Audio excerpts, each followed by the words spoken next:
Hola, buenas tardes compañeros, pues nos vemos otra vez ahora para enfocarnos en, seguimos con jónico y ahora vamos a darle este espacio a la primera parte del fragmento 196A de West de Arquíloco, conocido como el Épodo de Colonia o el primer Épodo de Colonia. Déjenme, les comparto la pantalla para que podamos empezar con la sesión. Les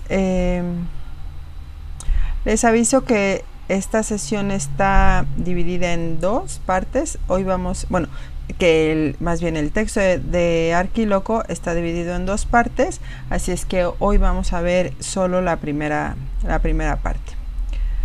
Y también les comento que sobre Arquíloco ustedes deberán hacer un trabajo, entonces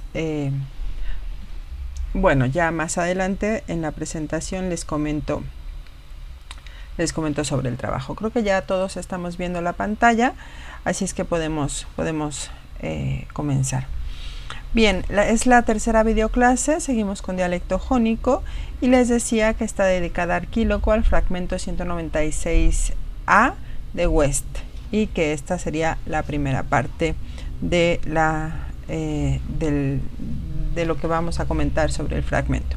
Está dividida en cuatro secciones: la introducción, el fragmento, aquí me equivoqué, el fragmento 196A, la lectura y la métrica, las características dialectales y la traducción y comentario. Bien, este es el fragmento. Bueno, este es el papiro Oxirrinco, en donde se encontraron algunos fragmentos de Arquíloco y por eso me pareció adecuado ponerlo, pero bueno, como saben, el fragmento 196A de West es el fragmento más largo que conocemos de Arquíloco y que fue descubierto en 1960 como parte de los hallazgos de una momia egipcia, que esta momia pertenecía al siglo I o II después de Cristo y que como parte de los mantos que envolvían a esta momia se encontró este manuscrito. La primera vez que se publicó fue en 1974 y fue publicado por dos investigadores, dos filólogos clásicos. Uno de ellos es obviamente West y otro es un filólogo clásico alemán que se apellida Melkerwalch. Más adelante vamos a hablar un poquito sobre él. Bueno, este papiro, texto se llama el Épodo de Colonia y los autores, los investigadores también le han puesto el sobrenombre de El último tango en Paros.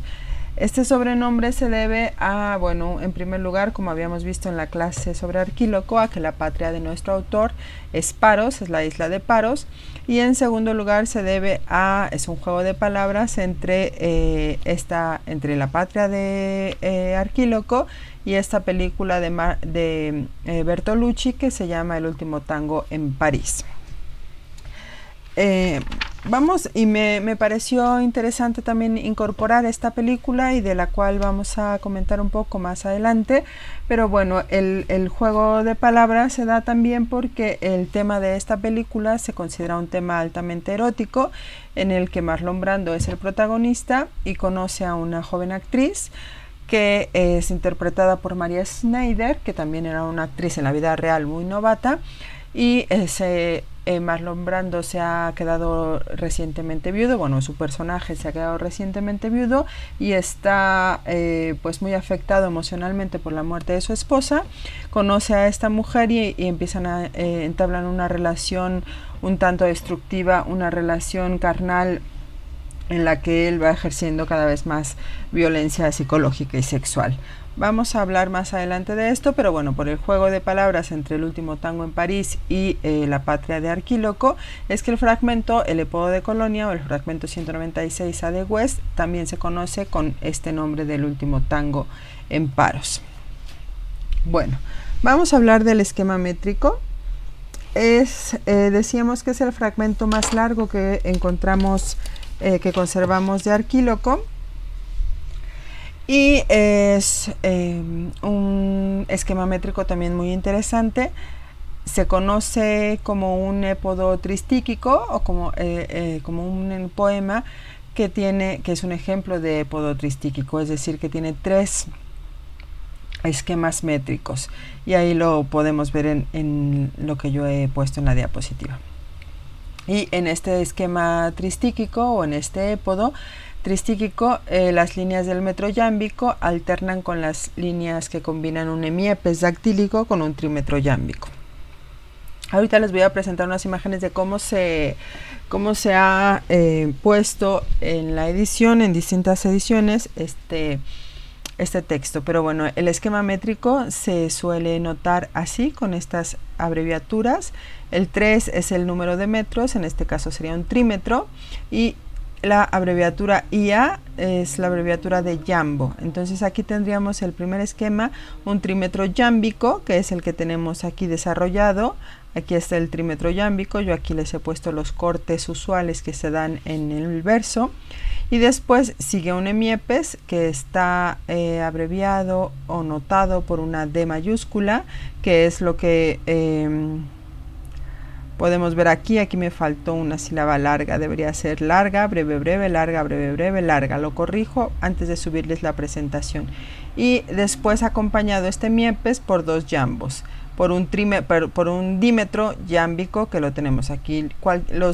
Ambos metros yámbicos son acatalécticos, es decir, que están completos. Por lo tanto, vemos aquí los 4 pies yámbicos a las 2 dipodias yámbicas que conforman el dímetro. Este es el esquema, salvo un error importante de mi parte, la larga aquí, que corrijo antes de subir la presentación al aula. Bien, aquí tenemos una de las formas en las que se ha puesto en edición este texto. Déjenme ver si la puedo acercar para que vean un poco.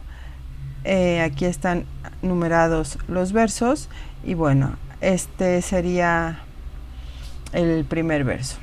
Importante decir que es el fragmento más largo, sin embargo no se considera que esté completo, porque el texto empieza en medias res, y por lo tanto empieza también con nuestro primer metro. Nuestro primer verso es el que empieza con el hemiepes. Aquí este pampan apósjomenos sería el hemiepes, y a partir del ison empieza el dímetro yámbico.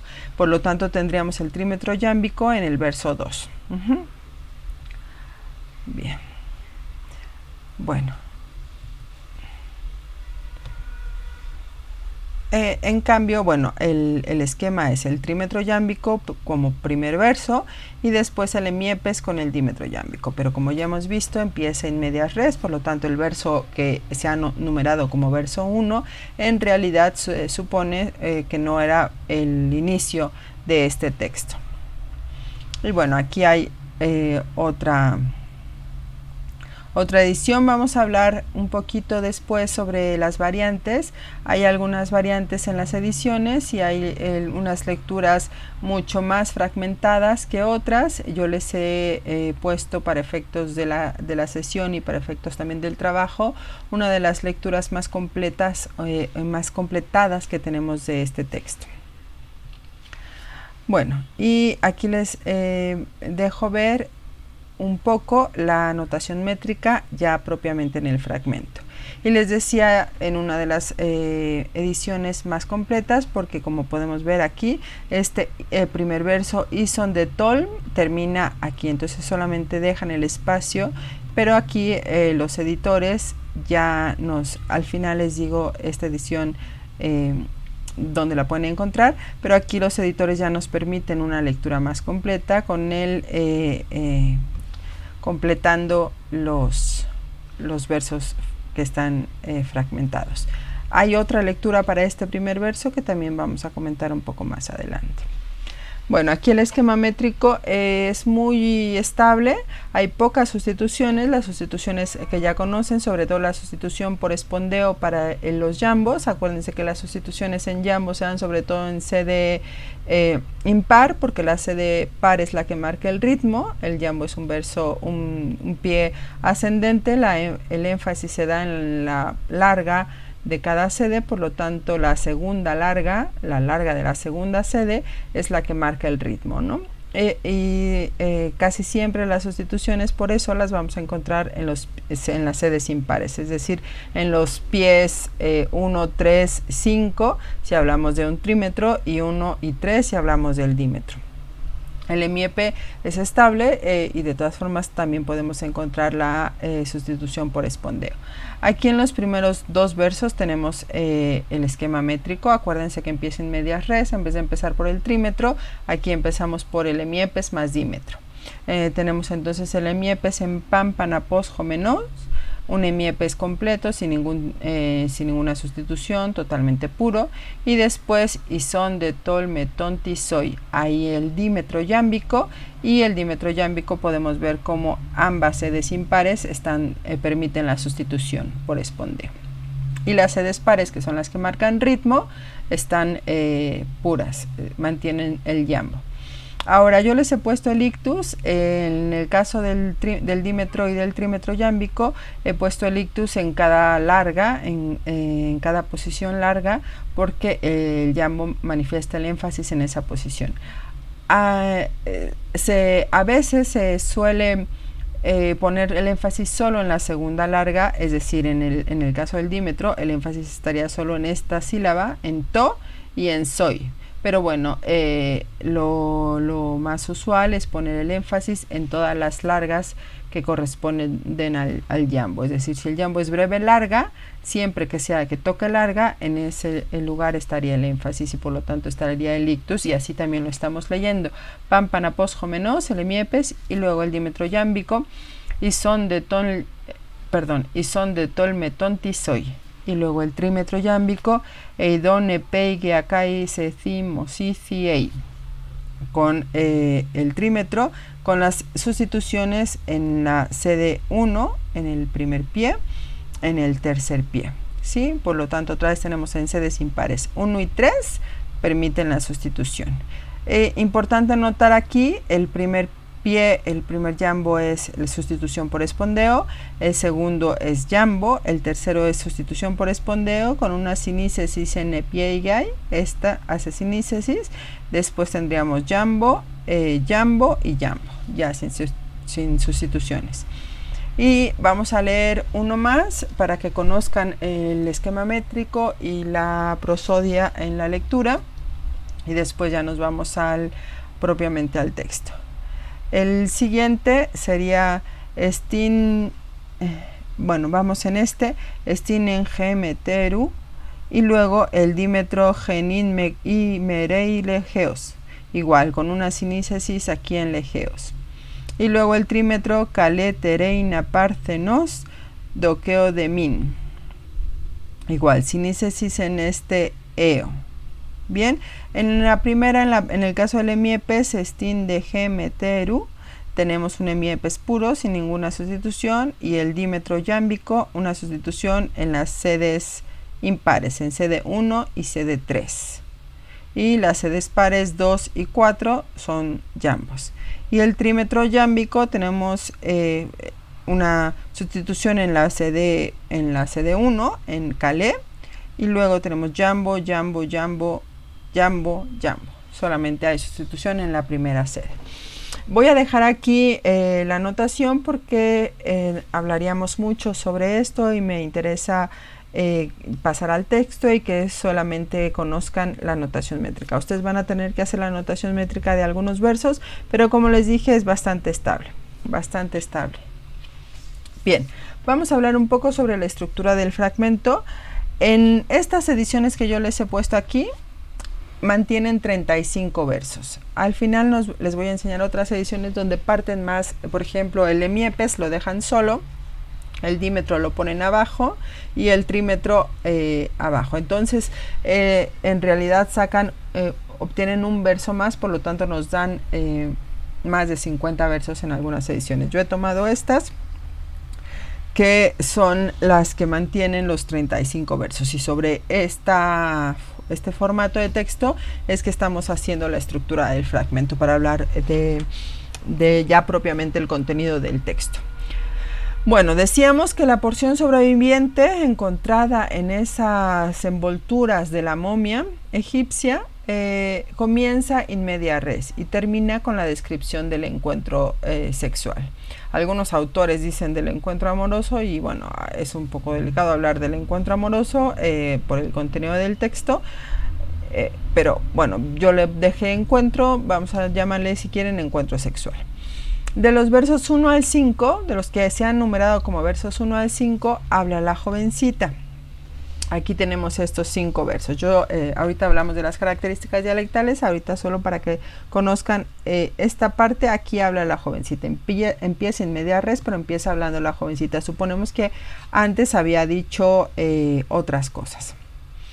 Después del verso 6 al 28a, hasta la primera parte del verso 28, habla el hombre adulto, que suponemos o se ha supuesto que es el mismo Arquíloco. Y del verso 28b, de la segunda parte del verso 28, al final del texto, al verso 35, se da propiamente la descripción del encuentro sexual también por el propio Arquíloco. Sería quien describe este encuentro sexual. Bien, vamos con las características dialectales. Seguimos con jónico. Yo les marco todas las formas. Aquí se las he marcado con otro color. Ya no pongo las formas en ático a la derecha por cuestiones de que es un texto más largo, por cuestiones de presentación, pero bueno, es un dialecto que ya hemos estado practicando mucho, así es que es fácil reconocerlas y reconocer también qué característica o qué fenómeno dialectal se está dando en cada una. Ese pan lo tenemos en el primer verso, que es un pan reduplicado, es un adverbio aquí mucho más enfatizado, reduplicando ese pan. Después tenemos en el segundo verso el on, que en realidad es la partícula un, y el epiegeai, que tiene esta forma sin contraer, o este enmudecimiento jónico del que hablábamos cuando dimos las características del jónico. En el siguiente verso tenemos legios. Acuérdense los sustantivos de sigma elidida, eliden la sigma sin contraer el encuentro de vocales, y tendríamos un lejus en ático. Después igual el doqueo sin contraer la primera persona del verbo, y el uso de min como pronombre demostrativo para tanto para masculino para femenino. Y se usa como un acusativo de ese pronombre demostrativo, perdón. Después tenemos ese ten, este amomon, esta letra en azul, solamente es una corrección que yo hice a la edición que pasé del TLG a aquí, le hice algunos cambios, y esta solamente era una errata más que una variante en la lectura. Por eso solo la marqué con azul para que no se me olvidara mencionarlo. Después tenemos el ten, que es un uso pronominal del artículo, una característica muy importante en el dialecto jónico. Bien, ese tosauta fomnei lo marqué más bien porque es una fórmula que se utiliza en este texto, en este fragmento, para cerrar discurso. Lo vamos a ver 2 veces a lo largo del fragmento. De nuevo el ten como un valor pronominal, característica importante, decíamos, en el jónico. Después el euroes, que debería ser, tiene elidida una alfa, con esa desinencia, ese sufijo esa, que indica abundancia. Ahorita hablamos de la traducción, pero bueno, es un sufijo importante tanto en el homérico, que lo habíamos visto en el homérico, incluso en los ejercicios de vocabulario que habíamos trabajado, como en este caso en el jónico para el texto de Arquíloco. Terpsies,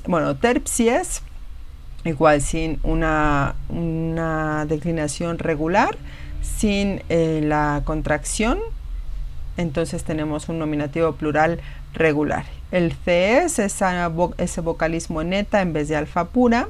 El neoisin, que es un dativo épico. Jesijuies en el siguiente verso, que es también el vocalismo eta en vez de alfa pura, que le hay imperativo sin, esta forma sin contraer, y luego tenemos el polón, que es una forma regular, pero que nosotros en ático sabemos que polis, polé, polí y megas, megale, mega son dos adjetivos que tienen lo que llamamos declinación mixta, es decir, el acusativo, los casos rectos se declinan por tercera. Aquí tendríamos un polí, pero como casi un acusativo adverbial, como un de hecho un acusativo adverbial, pero bueno, aquí lo tenemos con la declinación regular polón de segunda declinación. Luego pileón de la forma igual sin contraer. En el verso 15 la preposición apocopada es en vez de eis, que tendríamos en ático.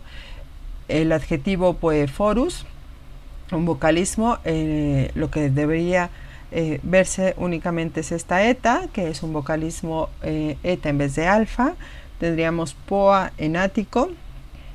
El uso del artículo con valor de pronombre demostrativo sería un tuto o un auto. Un tuto en ático queda bien.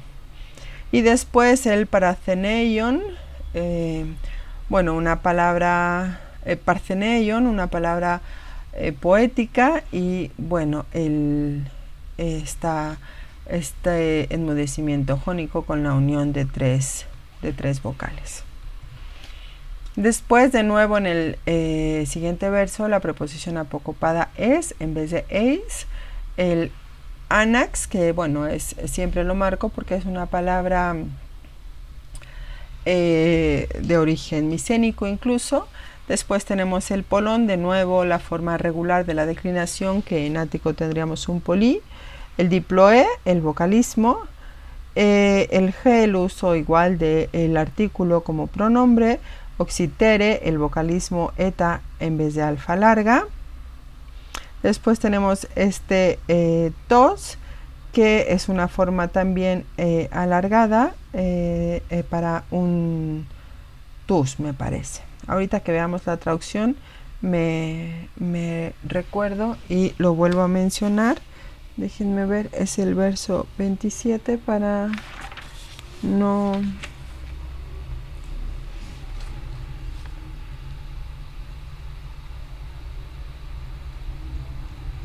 Sí, es un adverbio demostrativo. Bueno, esta parte es la que va a ser su evaluación, está en el calendario de sesiones, y ustedes van a entregar ahora un trabajo completo que incluye la notación métrica. En el caso de esta sesión, para efectos de lo que deben subir al Google Classroom en esta sesión, solamente se van a trabajar de estos versos la notación métrica, y luego van a subir un audio con la lectura de este fragmento, de estos versos. Después, aquí les puse en el recuadro, recuerda que hay una entrega sobre estos mismos versos. Eso está en el calendario de sesiones, incluso tienen alguna sesión destinada para entregar esto, y tenemos una sesión de retroalimentación de estos versos, así es que eso se da más adelante. Para efectos de esta sesión, de esta videoclase, ustedes tienen que entregar la notación métrica con la captura de pantalla como han hecho en los otros ejercicios, y subir un audio con la lectura de este fragmento. Pero bueno, yo les he marcado las formas dialectales para terminar con el texto. El efoneon, igual sin contraer. Después tenemos el teleceasi, sin esta desinencia también propia del dialecto jónico, para un dativo. Después tenemos de nuevo el uso de min como un pronombre demostrativo, y bueno, luego el ancaleis con esta forma también jónica del vocalismo en eta. Después tenemos otra vez tos, matzón, que esta forma con z en vez de sigma tau es usual también en jónico. Después el jroa, jroa lo marco también porque es palabra poética. Acuérdense que es un heteroclítico, es decir, que puede declinarse por dos temas. Ahora y es evidentemente palabra poética, por eso lo he marcado. Y bueno, aquí les pongo también las variantes, el aparato crítico con algunas variantes en la lectura. Decíamos, por ejemplo, nosotros estamos trabajando el texto con una lectura que dice Tolmé tontisoy en el primer verso, y aquí Campbell nos da una variante Tolmé son pothein. Y bueno, vamos a comentar algunas de estas variantes, pero bueno, aquí están marcadas todas para que las puedan ustedes revisar. Bien, vamos con la traducción y el comentario. Es importante decir que recordar que en la videoclase que hablamos sobre Arquíloco, que se dijo que durante mucho tiempo se tomaron sus textos al pie de la letra y se empezó a configurar una biografía del autor a partir de lo que él mismo mencionaba en sus textos. Después, poco a poco, se fue interpretando de maneras distintas y se fue quitando o dejando de ver únicamente sus textos como verdad absoluta, ¿no? Y sobre todo como verdad autobiográfica. Entonces, a la luz de esa observación, cabría decir que los primeros editores del fragmento, que decíamos que eran Merkelbach y West, acusaron, sobre todo Merkelbach, se acusó, este filólogo acusó a Arquíloco de ser un psicópata grave. Y decía que de hecho, a partir de este fragmento, él acusaba a Arquíloco de haber abusado sexualmente de una menor y que eso lo había hecho como una sádica venganza contra su hermana, contra la hermana de esta menor, que se llama Neobula. Porque Neobula había estado comprometida supuestamente había estado comprometida con nuestro poeta, con Arquíloco, y después había cambiado de opinión y se había casado con otro hombre.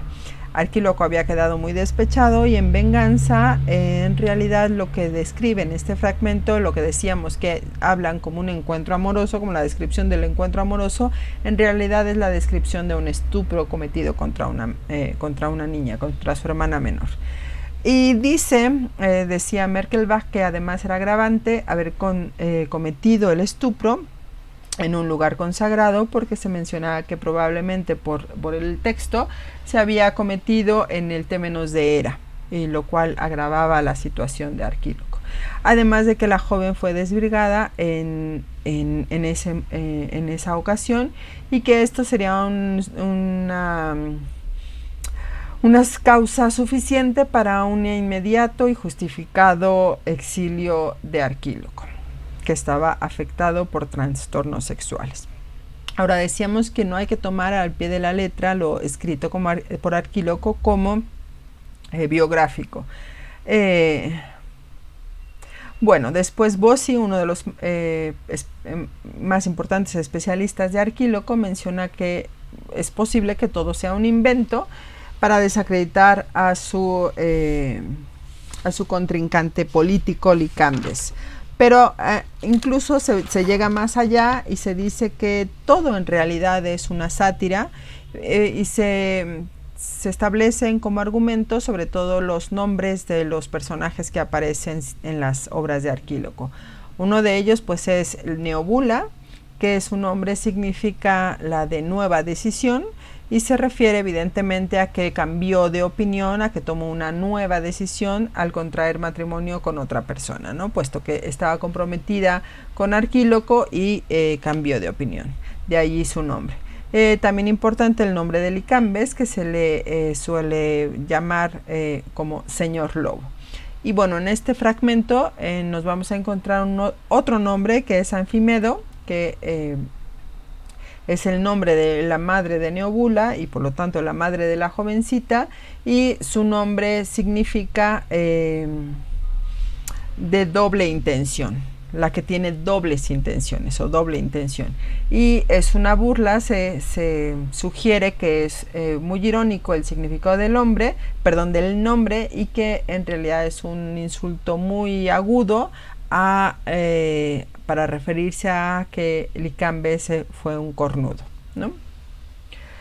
Bueno, importante también decir que se ha estudiado este fragmento a la luz también o con base o inspirado en algunas otras seducciones, como el dios Apate, de la Ilíada en el canto 14, o la seducción de Afrodita a Anquises en el himno homérico Afrodita, o también el encuentro que se da entre Nausicaa y Odiseo en el canto 6 de la Odisea. Bueno.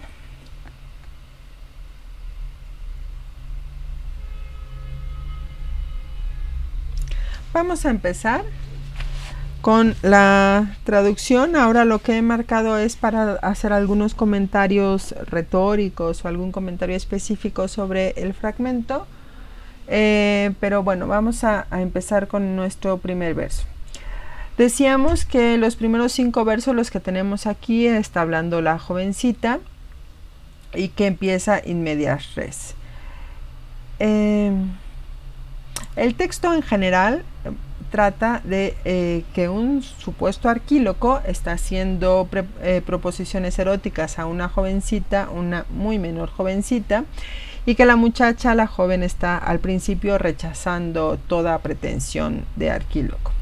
Y que es lo que se ve en este fragmento.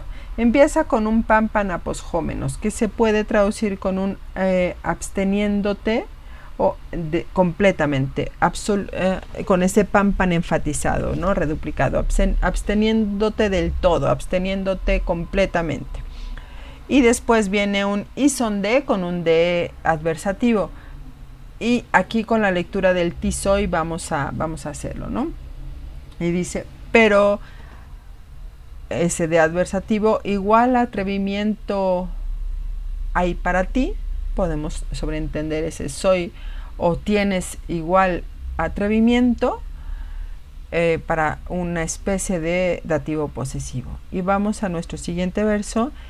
Y si, con este de ya ilativo, y si entonces, o nada más, si entonces, ese on, acuérdense que es un, si entonces estás ansioso, ese es el verbo ese peigo, y puede ser pesar, apresurar, oprimir o estar ansioso. Entonces aquí yo he elegido traducir y si entonces, o si entonces sigues ansioso, estás ansioso y el deseo, ese thimos, ¿no? La excitación te empuja, ese ifiei, bueno, puede tener también algunas otras acepciones, ¿no? Pero presionar, empujar para ifio, pero me parece que queda bien empujar.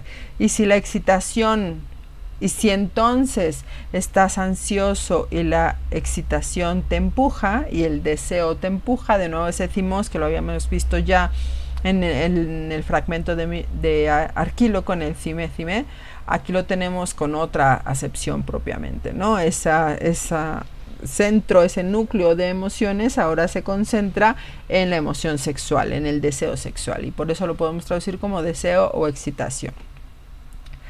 Entonces la jovencita le está diciendo, si de todas formas estás ansioso y el deseo y la excitación te empuja, hay estin en mi casa o en nuestra casa, con esa fórmula de en más genitivo, hay en nuestra casa una mujer, bueno, la que ahora, genin, está deseosa, himeirei, está muy deseosa con el mega de el lecho, de cama, como un eufemismo para, evidentemente, la relación sexual. Y sigue en el verso 4. Hermosa, tierna y parcenos. Una hermosa doncella tierna. Considero, doqueo, considero que ella tiene, con este min demostrativo, considero que ella tiene un aspecto irreprochable. Amomoneidos. Un aspecto irreprochable.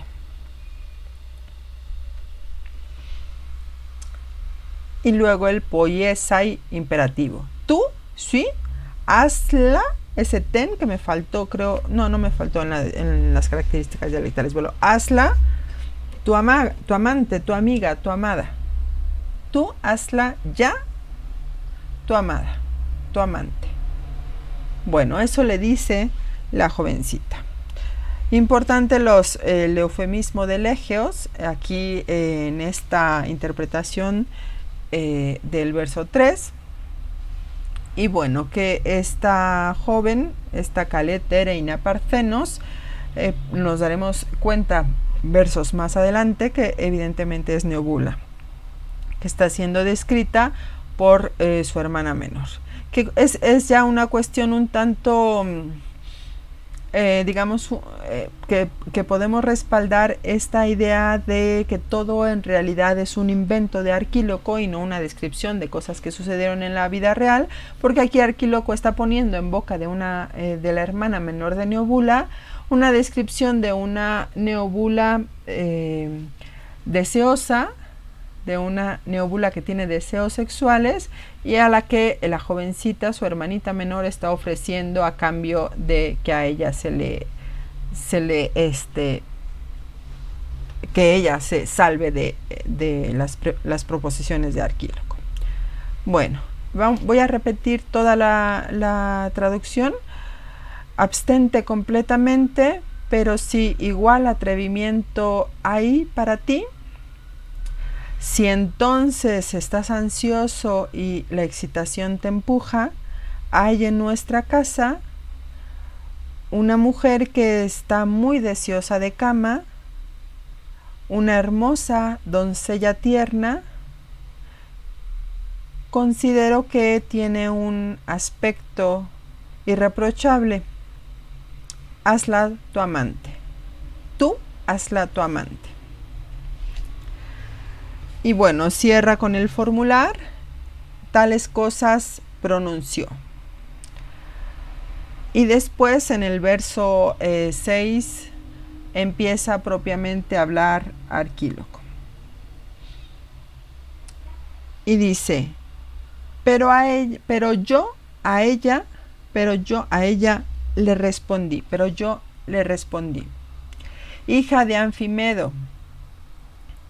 Y aquí viene de nuevo un insulto de Arquíloco a la jovencita al usar el matronímico.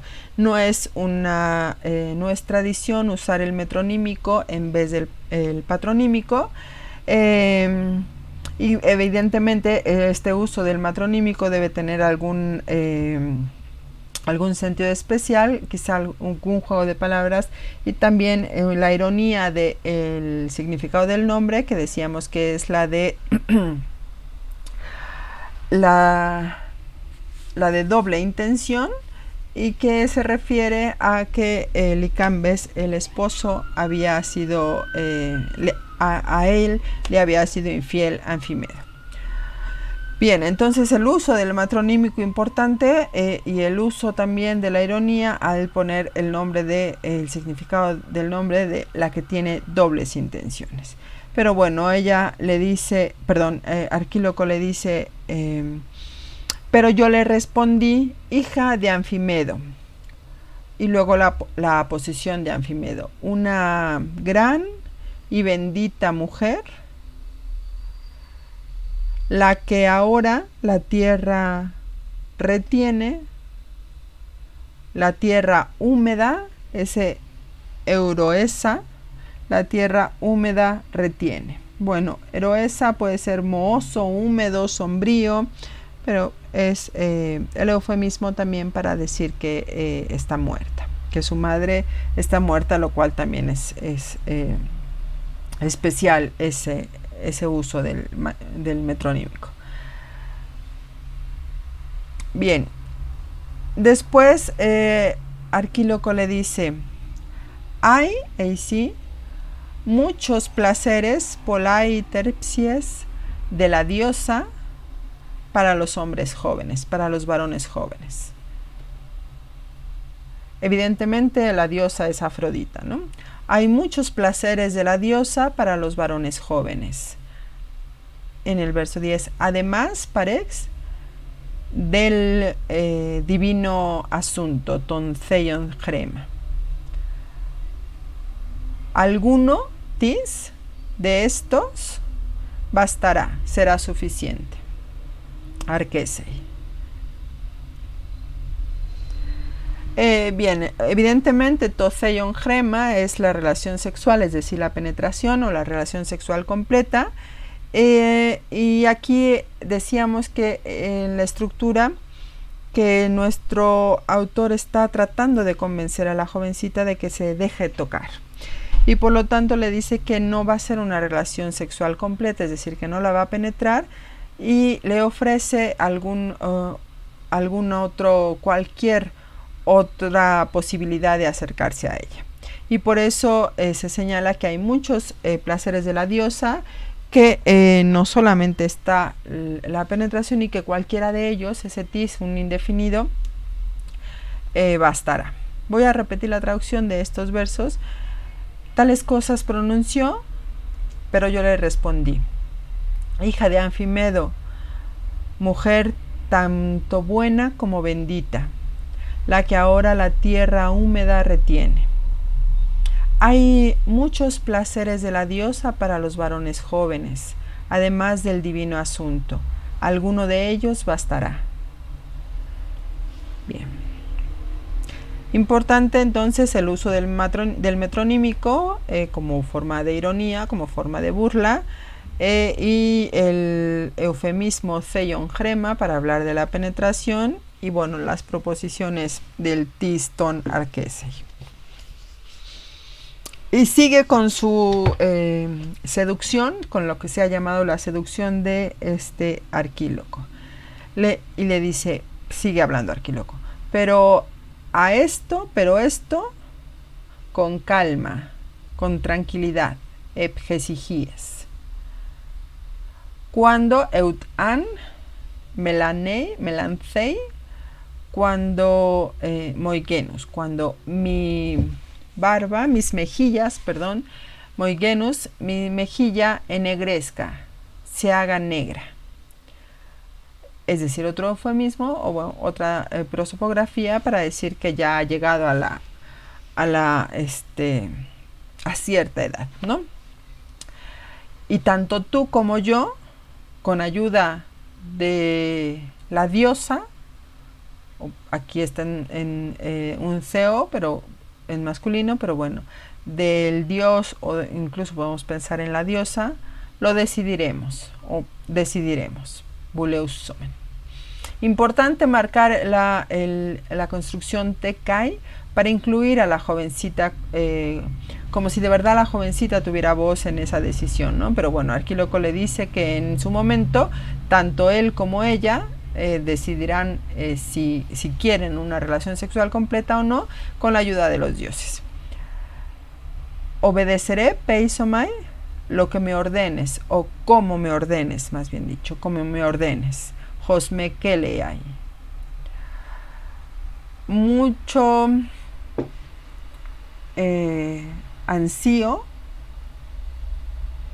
Déjenme ver qué opción tuve allí. Mucho yo ansío.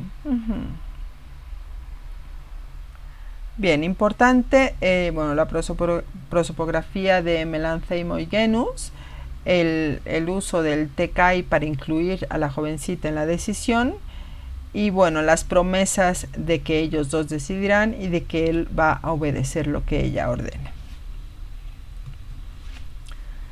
Y bueno, aquí sigue hablando Arquíloco, sigue con sus proposiciones, pero tenemos unos versos llenos de metáforas eufemísticas para hablar del terreno de la sexualidad.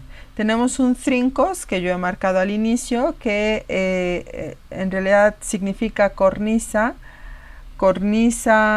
parte superior de una pared, y se ha interpretado como el hueso del pubis o como los pechos. Hay estas dos lecturas para hablar del trinco. Después, pileón, evidentemente son las puertas, pero se ha interpretado como los labios vaginales o la vulva. Después, poephorus, quepus, son los jardines frondosos para referirse al vello púbico. Entonces, le dice, y bajo el friso y las puertas, penetrar, Bueno, ese hipoflisai tiene algunas otras lecturas. En algunas lecturas tenemos hipofthano, y ese hipofthano es acelerar antes, prevenir, preceder, tomar la delantera. Bueno, y también se puede entender cómo se va a detener hasta allí, ¿no? Hasta ahí se va a quedar, no va a pasar de allí. Y después, metimegaire file, no te niegues, no te rehuses, amiga, amada, pues, y repite, ¿no? Pues me detendré, o pues llegaré, estaré, me detendré hasta tus jardines frondosos.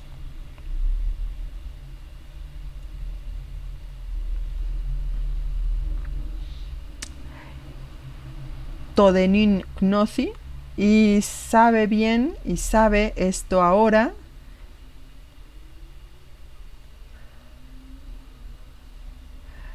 que a Neobula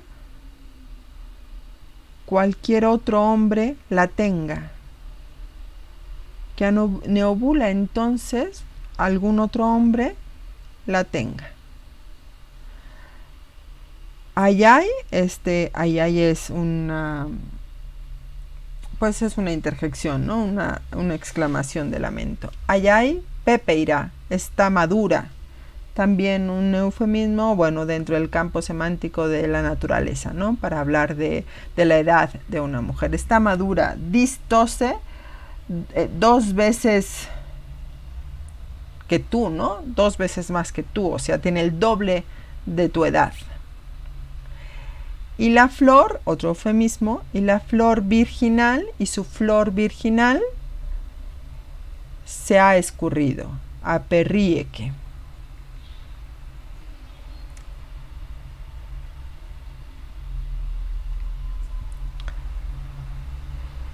Y la gracia, Caijaris, que antes Geprín la acompañaba, estaba, bueno, es de epeimi, quedar, permanecer, acompañar, ese epen, entonces, y la gracia que antes acompañaba, la acompañaba, ¿no? También esa gracia se ha escurrido, se ha derramado.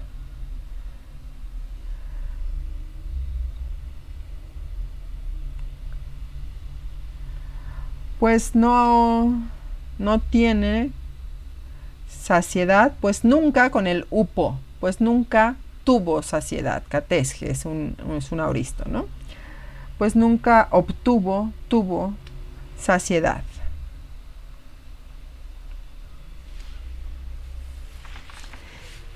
Y la medida de su juventud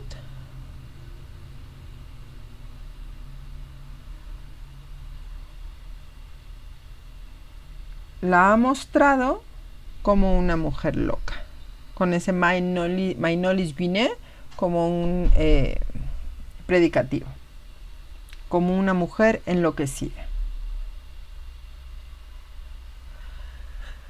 Bien, de aquí, bueno, todo lo que dijimos de los eufemismos sexuales, de las metáforas eufemísticas sexuales, trincú para el hueso del pubis, bueno, para la cornisa, que puede ser los pechos o el hueso del pubis, pileon, las puertas, para hablar de los labios vaginales, Spoephorus quepus, los jardines frondosos, para hablar del vello púbico, pepeira, madura, también del campo semántico de la naturaleza, o que se puede atribuir a un fruto, en este caso la que está madura, más que madura, está pasada, es neobula.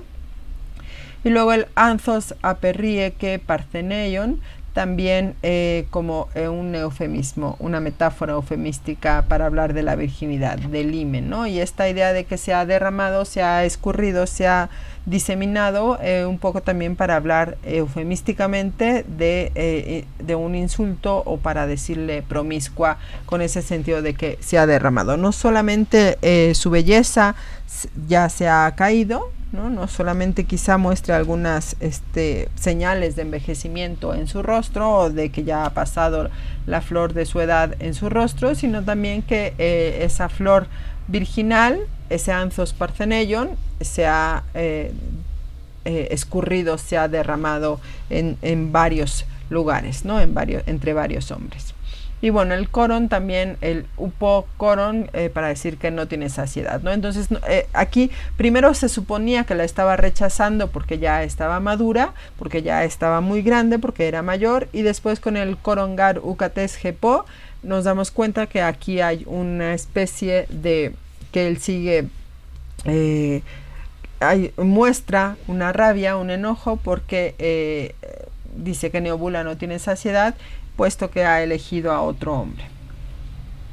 Bien, vamos a dejarlo hasta aquí. Decíamos que era la primera sesión, así es que vamos a dejarlo aquí. En otra sesión terminaremos la traducción y haremos algunos otros comentarios, pero quería cerrar nuestra primera sesión con retomando la parte de la película.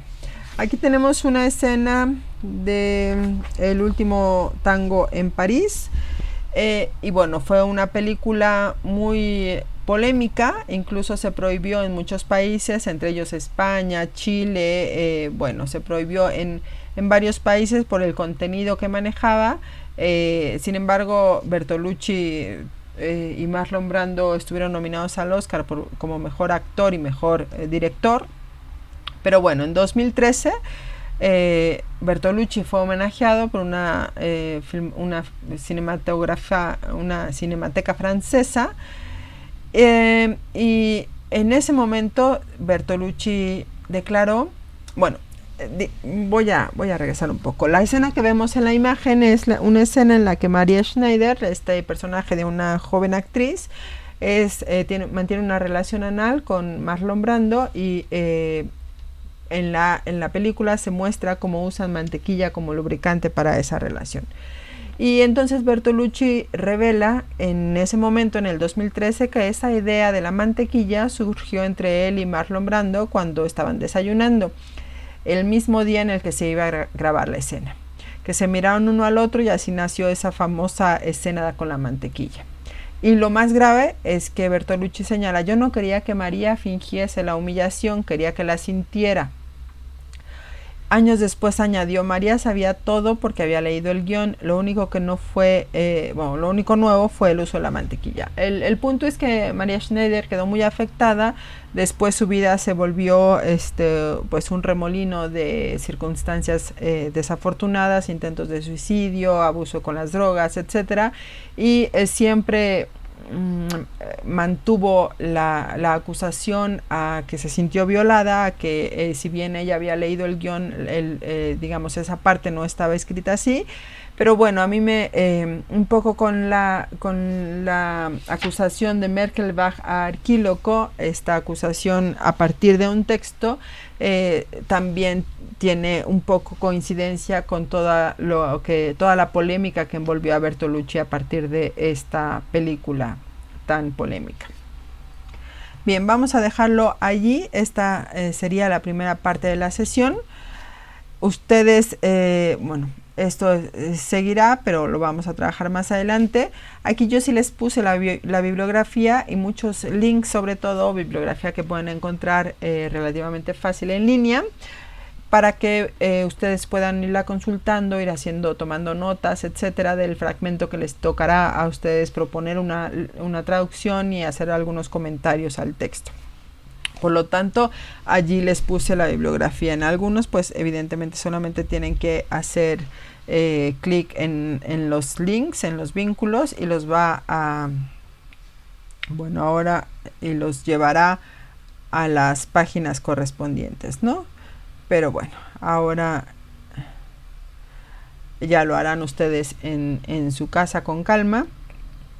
Pero aquí pueden encontrar mucha bibliografía. Recuerden, algunos de estos artículos se encuentran en JSTOR, pero acuérdense que JSTOR La UNAM paga una licencia, así es que todos ustedes con la clave que tienen de biblioteca digital, les deben tener una clave que se llama BDUNAM. Con esa clave pueden acceder muy fácilmente a la base de datos de JSTOR y descargar todos los artículos que deseen para elaborar este y algunos otros trabajos que tengan que hacer. Pero bueno, aquí yo les he puesto un poco de bibliografía.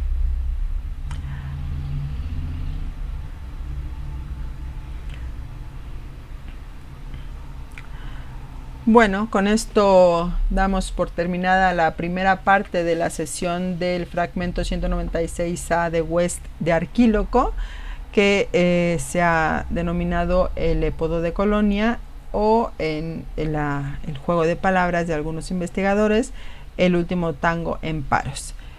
Bien, con esto nos despedimos, espero sus trabajos y cualquier duda, comentario, sugerencia que tengan a nuestras videoclases, recuerden que la pueden hacer por el grupo de Facebook, por inbox directamente a mí, o por correo electrónico institucional, por la forma en la que ustedes consideren más adecuada para comunicarse conmigo. Me gustaría saber sus opiniones, cómo están trabajando con los ejercicios, con las capturas de pantalla, con la anotación métrica, con todo lo que deben hacer.